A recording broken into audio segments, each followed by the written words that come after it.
¿Cómo va avanzando la agenda legislativa? Hemos tenido algunos debates con la ministra del Interior y el presidente del Senado justamente en eso, en qué están realmente, qué proyectos están trabados o no. Vamos a conversar de esto junto a Francisco Buentumilla, vicepresidente del Senado, senador de la Democracia Cristiana. ¿Cómo está, senador? Muy buenas tardes. ¿Cómo estás, Bárbara? Muy bien, buenas tardes, gusto saludarla. Igualmente, bienvenido de vuelta.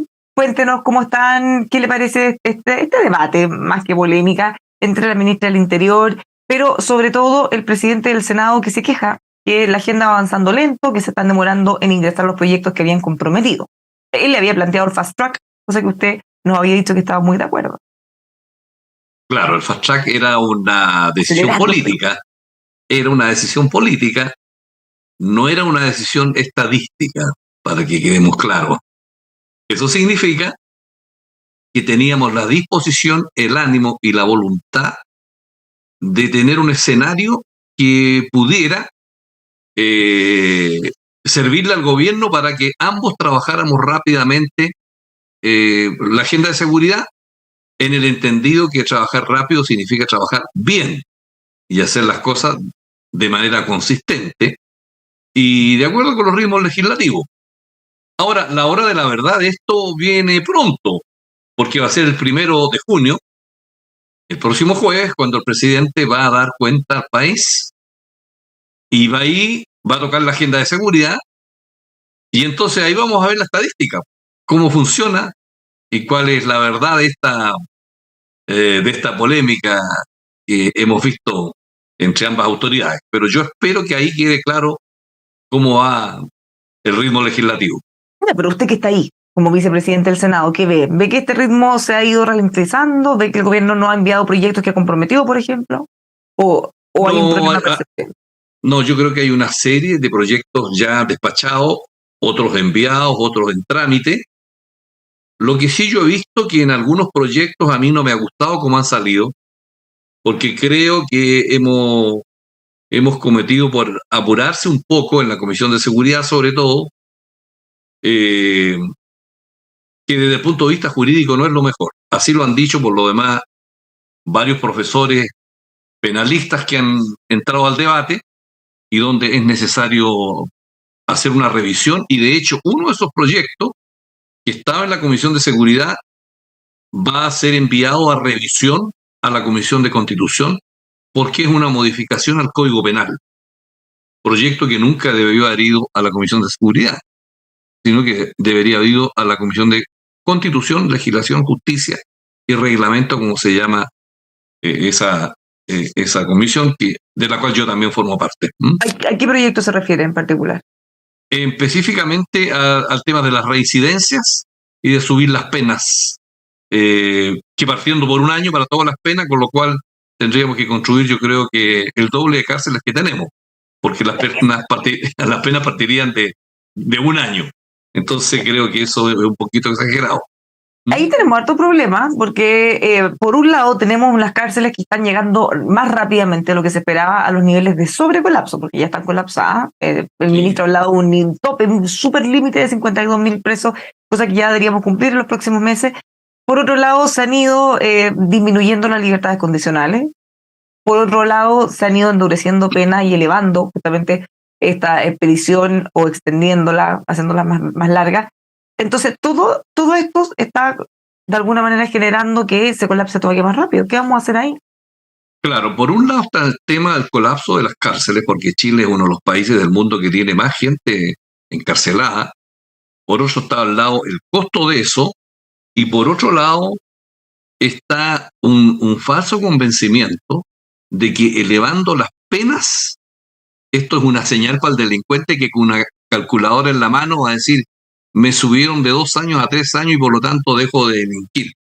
Eso está archiprobado en todas partes del mundo, que no basta subir las penas, sino que tiene que haber un conjunto de medidas sistémicas para atacar la delincuencia y la seguridad, tema en que todos estamos de acuerdo que es un tema que está en la mesa, en el escenario, en Chile, y que la gente lo prevé en todas las encuestas como uno de los grandes temas que tenemos.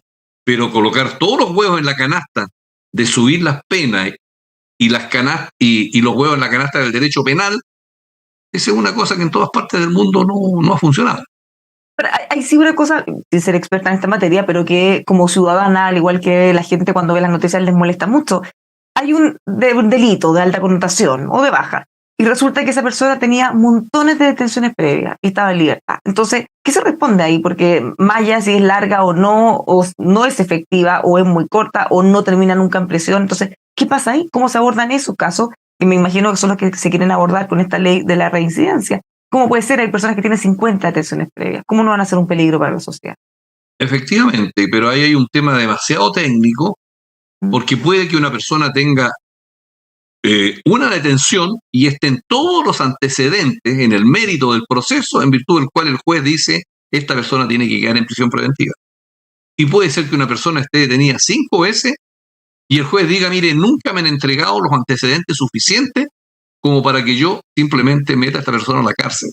Entonces, es un tema técnico. 50 detenciones, como entonces algo está funcionando muy mal, como de 50 detenciones nunca se entregan todos los antecedentes. En ese caso, probablemente lo que no funciona bien son la acumulación de pruebas, porque a nadie tú lo puedes condenar o meter en prisión preventiva si es que no tienes un expediente concreto con las pruebas respectivas respecto de la acusación que tú le formulas, porque si no sería simplemente lo detiene y todo a la cárcel. Bueno, no funciona así el Estado de Derecho, digo. Ese es el problema. Usted dice que hay cosas que no le gustan. Llamaba ayer la atención la participación de la diputada Maite Orsini cuando están hablando justamente de temas legislativos a propósito de migración. Ella en Parlatino, en Panamá, se queja mucho. Dice prácticamente puras cosas malas, que estamos avanzando todo mal en la forma como se está abordando la migración irregular. Pero ella es parte del oficialismo, está criticando fuera, en foros internacionales, lo que está haciendo su propio gobierno. ¿Qué le parece eso? Bueno, no conozco el detalle de lo que pasó ahí en el Parlatino, pero alguna noticia supe por alguna conversación que he tenido con algunos parlamentarios. Pero yo creo que el diputado o la senadora tiene la libertad, aunque sea oficialista o no, de dar a conocer su punto de vista. Otra cosa es que ese punto de vista esté bien sustentado, esté bien fundamentado y por lo tanto pueda o no tener la razón. Pero a mí me parece que el tema de las migraciones es otro tema en seguridad, que también está en noticia en desarrollo, como dicen ustedes los periodistas. Se han estado tomando las medidas del caso y creo que se ha avanzado bastante y creo que el presidente, el próximo jueves, va a dar respuesta a todas estas interrogantes que nosotros tenemos hoy día, porque en la cuenta pública tiene que tocar este tema que es tan relevante. ¿Y usted coincide con la diputada en que se está abordando mal o se está dando un enfoque desde la seguridad y se está criminalizando la migración irregular, como decía la diputada? No, nosotros tenemos un problema real con la migración y eso, digamos, estamos todos de acuerdo. La migración, se han tomado todas las medidas desde el punto de vista legislativo, están participando las Fuerzas Armadas y colaborando en el norte y eso ha contribuido también.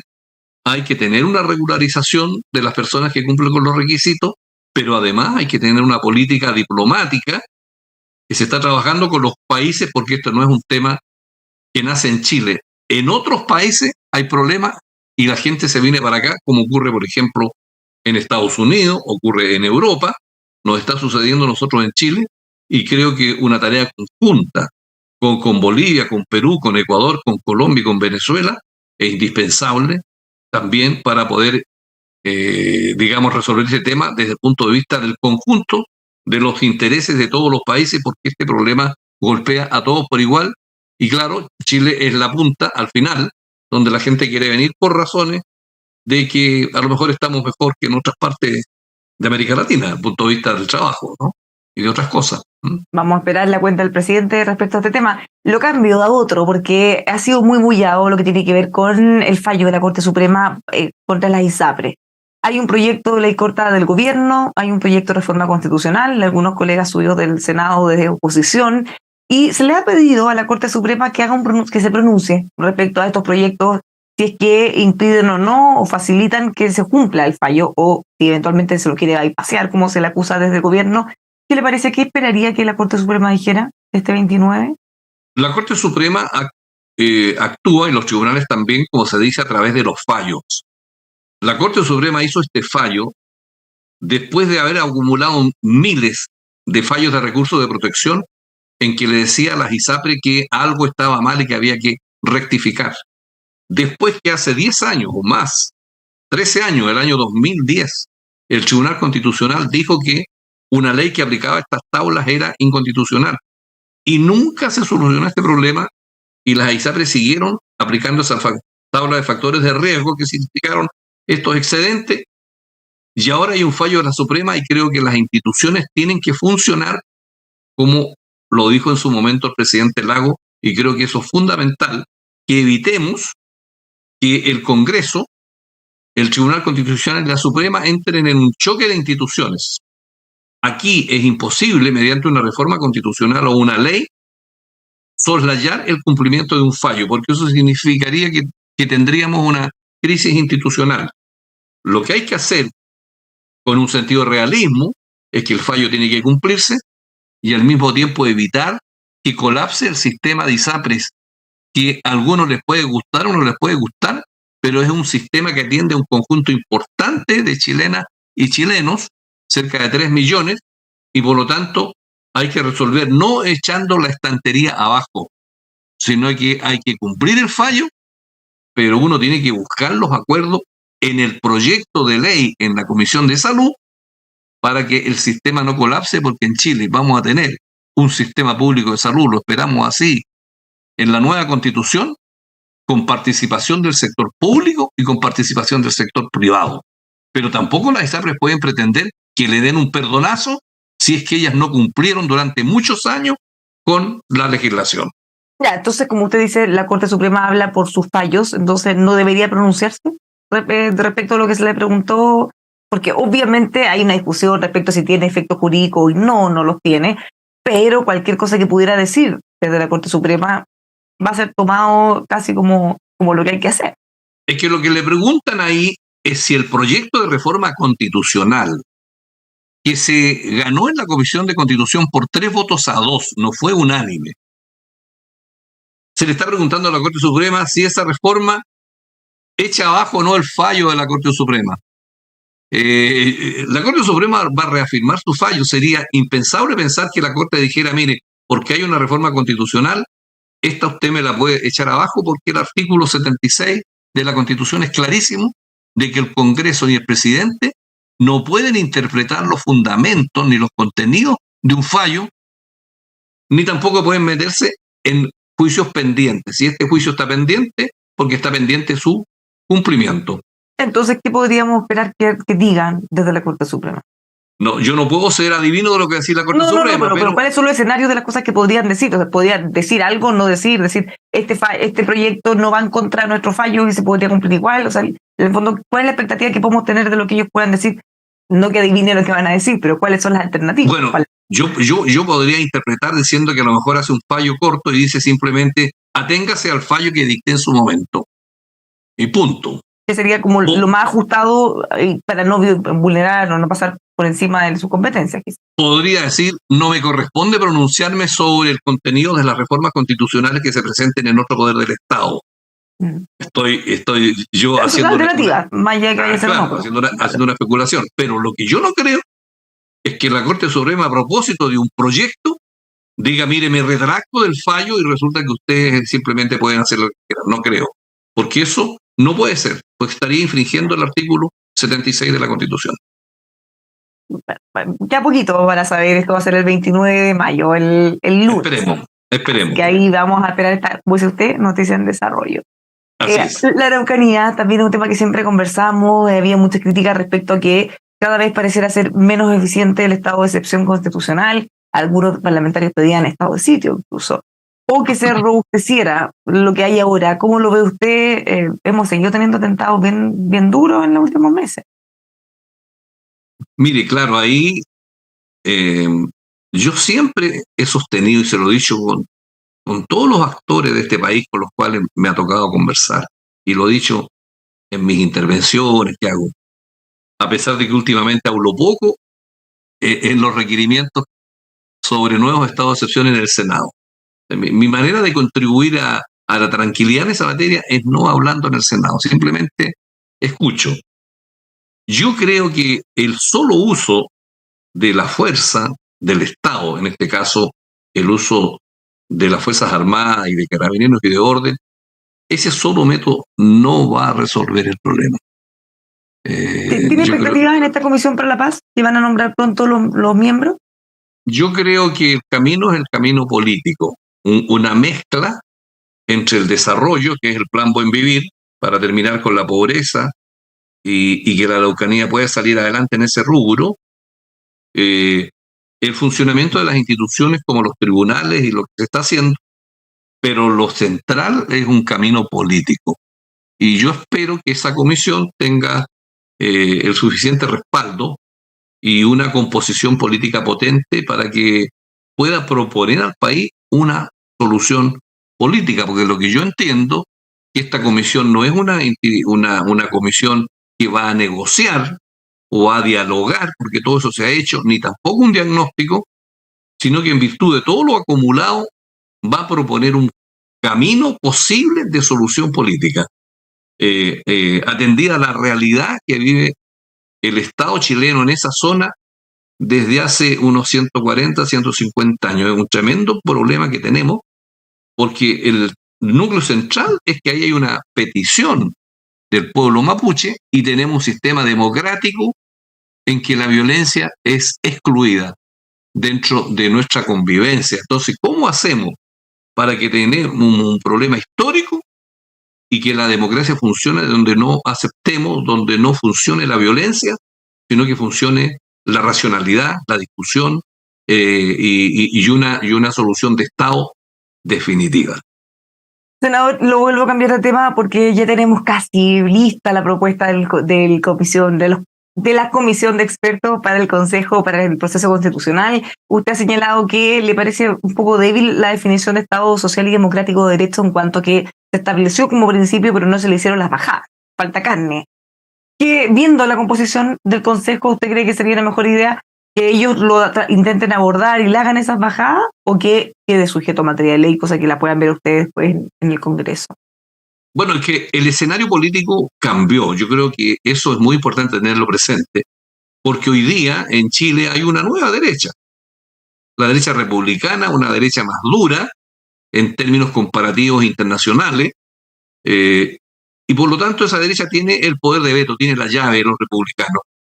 Ellos son, por así decirlo, los que van a tener la puerta y la llave de esa puerta para poder ver qué va a salir de este Consejo Constitucional. Ahora, los republicanos, al ser la primera fuerza en la derecha, por sobre Chile Vamos, RN y la UDI, la pregunta es si tienen o no un proyecto estratégico para Chile. Yo creo que lo tienen, porque tienen un candidato presidencial. Y por lo tanto, su acción política no se agota en este Consejo Constitucional, sino que ellos quieren posicionarse como la derecha nueva en Chile en el siglo XXI. Y para eso tienen que entender y tener un sentido de la realidad, y por lo tanto yo tiendo a creer de que ellos van a tener una actitud política de resolver el tema constitucional y no dejarlo pendiente, porque si no, si quieren ganar la presidencia de la República, partirían con un problema sin resolver, van a querer resolverlo, y para resolverlo tienen que ir por la línea del medio, buscar los acuerdos en definitiva con sus socios, también de Chile Vamos, para tener una constitución que le haga sentido a la inmensa mayoría del país y salir de esto. Y en eso, indudablemente, a mí me gustaría que algunas definiciones tuvieran algo más sustantivo. Pero esa es una decisión política que tiene que tomar este Consejo, que se instala el próximo 7 de junio. Y una última cosa, porque hemos hablado mucho de monos peludos en los últimos días, se ha criticado la forma, pero de alguna manera la presidenta del PPD ha mantenido el fondo y lo ha compartido a gente respecto a cuáles son las prioridades del gobierno, ¿no? ¿Comparte usted en algo ese diagnóstico? Y bueno, ¿y cómo afecta también al gobierno toda esta pugna que están teniendo desde el PPD, después la vicepresidenta atacando a la ministra del Interior, que es de su propio partido? Harto ruido se ha generado. Mire, partamos por 2 o 3 cosas que quiero decir rápidamente yo. Los partidos, el PPD y la ADC, en este caso también, y el Partido Radical, que fueron los socios, que sacaron 0 consejeros, y que además sacaron un poquito más del 3%. La primera tarea que tienen que hacer es tener una autocrítica y decir qué van a hacer en medio de ese 3% que tienen, y con eso es intrascendente y no mueven la aguja en el país con ese 3%. Antes de querer darnos una lección a todos los chilenos respecto de lo que tenemos que hacer y del escenario político, es mirarse para adentro y decir, bueno, ¿qué es lo que van a hacer? Porque si siguen con lo mismo, simplemente van a desaparecer. Y porque a lo mejor esos proyectos que en su momento fueron poderosos, hoy día no le hacen sentido ni le dan respuesta a los problemas que tiene el Chile del siglo XXI. Eso es lo primero que quiero decir para que estos partidos tengan un sentido de la realidad. Y meto a la ADC también para no decir que estoy atacando al PPD, sino que digo que ambos tienen esa responsabilidad. Y lo segundo, que creo que es muy injusto lo que hacen con la ministra del Interior, que fue la persona que llegó a hacerse cargo de la jefatura de gabinete y le dio una conducción política al gobierno de Gabriel Boric cuando estaba, digamos, en condiciones deficientes. Y le dio otra categoría. Y ella ha demostrado que es una persona que lo hace bien, que tiene formación política. Un ministro del Interior tiene que tener formación política, una persona que se ha formado, que ha leído, que conoce la realidad, que se para bien, que responde, que tiene respuesta, que está conduciendo. Entonces yo lo único que pido, por favor, que la respalden. Si de eso se trata, sobre todo si es de su partido. No, creo que Carolina Tovar no se merece eso de su partido. Muchísimas gracias, senador, por conversar con nosotros. Que tenga un muy buen día. Muchas gracias. Chao, buenos días. Los dejamos invitados a seguir con nosotros aquí en emol.com.